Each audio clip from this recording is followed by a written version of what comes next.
recently Shueisha, the company that basically owns Weekly Shonen Jump, Shonen Sundays, or Shonen Plus, all these big magazines, they have been handing out copyright strikes like candy. I got, like, copyright strikes on, like, a Chainsaw Man video, a Jujutsu Kaisen video, a My Hero Academia video, and all those strikes are basically gone that I had, but to play it safe, I am going to be doing something different. An experiment, so to speak, with this video for Chainsaw Man for chapter 123 that came out earlier today. And as you can see on the screen, this is Photoshop. And if you haven't already put A and B together, let's explain what I'm going to do. So basically, I'm going to be discussing the chapter that came out today, reviewing it, while also drawing the chapter and explaining it with my impeccable art skills that honestly is up there with Picasso. So let's get right into it, let's dive into this, and hopefully you guys enjoy this format because like I said, I'm playing a little bit safer and we'll be able to have a lot of fun with it. So basically, the chapter starts off with introducing the devil that has been basically we've been all speculating what is this devil, so to speak, that is an amalgamation of basically a bunch of bodies that's like formed a pile like right here, and eventually you had it like grab its head from another body and literally start holding it off its actual, you know, shoulders, and it has like these multi-arms that is like attached to it, and literally puts on a chef hat, which is just legit. It's funny and horrifying at that, and honestly, when I imagined this creature, all it needed was literally a chef's knife to be able to basically say it's ready to cook. And this devil is known as the Falling Devil. And let's be honest here. Everyone that was in the Chainsaw Man community, when we were thinking of, like, what this devil is and all that, we all probably expected this devil to be maybe the Death Devil, because obviously we know about the Four Horsemen, you know, with the whole thing with, you know, Fami, to, you know, the whole situation with Nayuta, to, you know, also, you know, I guess Yoru. We expected maybe the final horseman, the Death Devil, to be introduced, because we literally had a huge part of, like, the latest chapters where, like, we have these buildings and people are literally just falling and then, you know, creating a pile, so to speak. And I know that's you know, it doesn't look like a pile, but imagine this like bread, I guess. They're throwing bread outside the skyscraper. But pretty much, you have a bunch of people forming a pile when they were falling, and everybody instantly drew to two conclusions. It was the Death Devil, or maybe the devil that could be used for the Falling Devil, but in a different way that starts with an S. And I'm not going to say that exact word, because YouTube would not like that. I think we could all piece together what devil I'm probably talking about. So the point is that it was a very dark moment, and people are like, okay, this is probably the Death Devil. Come to find out, no, that is not the case at all. It's actually the Falling Devil, and we get a reveal within the chapter that this Falling Devil is a Primal Devil. Now, let's back up here and let's explain what a Primal Devil is, because I know for a fact some people might have forgotten, because it has been a while. It has. So basically, a long time ago, we were introduced to basically, I'm going to use this blob as a Darkness Devil. We had the Darkness Devil that was introduced, and we found out a lot about primals, that they're basically devils that are residents of hell that have not died. They have been around since basically the dawn of their birth, so to speak. They've never been reborn, reincarnated, etc. They have been alive basically since the beginning. They have never suffered death. They have the same mindset they always have. Their mind has never been reset.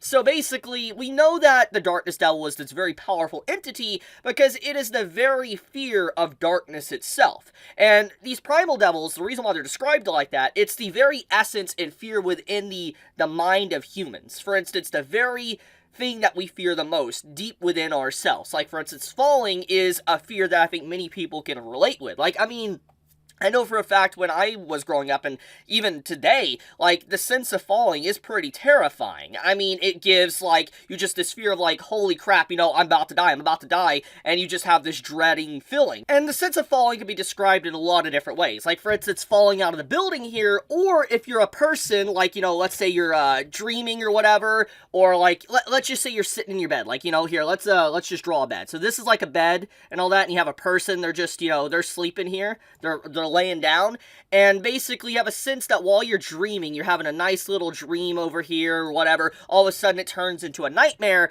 and then you get this sense of just falling in your dream, and that sense of falling can also lead to a lot of fear, and you quickly, you know, jerk up out of bed and you wake up, so to speak, or you have the sense of falling that, like, you're falling in society, or you're falling, you know, I guess, from your current status or whatever. There is always different ways to describe the sense of falling. So it is definitely a primal fear within the human psyche, and so this entity is incredibly strong. For instance, this means that this entity has never died before, but somehow has managed to kind of come into the actual human world itself, and this is the topic I want to discuss. So basically, this devil right here, this entity basically somehow has been requested by residents of hell, like demons within hell, to come to the human world and cause this havoc. And it's like, why? Who did this? Like, who was the devil that decided to say, hey, can you come into this world and, cause problems? And we didn't even know that primals, theoretically, from my understanding, could really do this. We did not know this, at least from my understanding. So the fact that we had, this primal devil appear like that, that's horrifying. That means potentially the darkness devil, so to speak, could actually come into the world as well. We saw how powerful that entity was as well when we were, in that mini arc, where, getting to see hell and stuff. So, the point of the matter is that this is quite the interesting individual that has appeared, and it's definitely not a foe that I think even, let's say, Denji turns into Chainsaw Man would be able to kill. I don't think he would be able to kill the entity because obviously the primals have never died. So, food for thought there. Now, anyways, let's get into the next big topic. So we also have the situation with Asa and Yoru. So Asa quickly realizes, as, she sees this big amalgamation spider-looking creature, and she has her, little ruler sword, she's thinking she's all that. She has, these markings on her face, the scars. She's like, yeah, I'm ready to fight this entity. And she's like, wait a minute, no, I'm not ready for this. And she literally is like, I gotta get the hell out of here. She just starts running away and all that, and it's just like, I can't fight this entity. I've been off more than I can chew. And as this is happening, and we have the overall falling devil starts to use her power, we switch over to basically Asa, Asa in her mind. I'm kind of gonna minimize this. We switch over to Asa and how she is having this brief little flashback of how she actually had a cat. We get to see a little bit more of her in past of when she became basically an orphan, because you remember her mother died and all that, and she saved a cat basically over her own mother. And because of this, the only person she really had around was literally this little kitty that basically hung out with her within the chapter. And it's a really cute little moment getting to see that also. It shows why she cares about pets, etc., why she loves little kitties and stuff.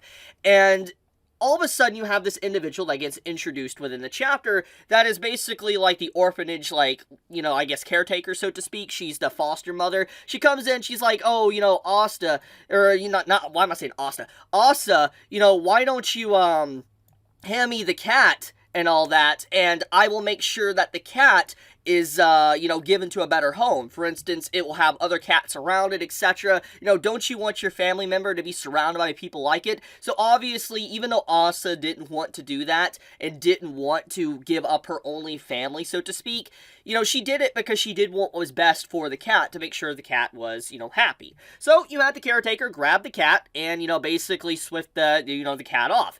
We go forward, and eventually we come to find out that apparently the kitty got thrown into a river by this individual right here. She did that, and she comes out of this doorway, and I'm gonna make the doorway actually, because what a character. So basically, she comes out of this doorway, and she's in all this darkness and stuff.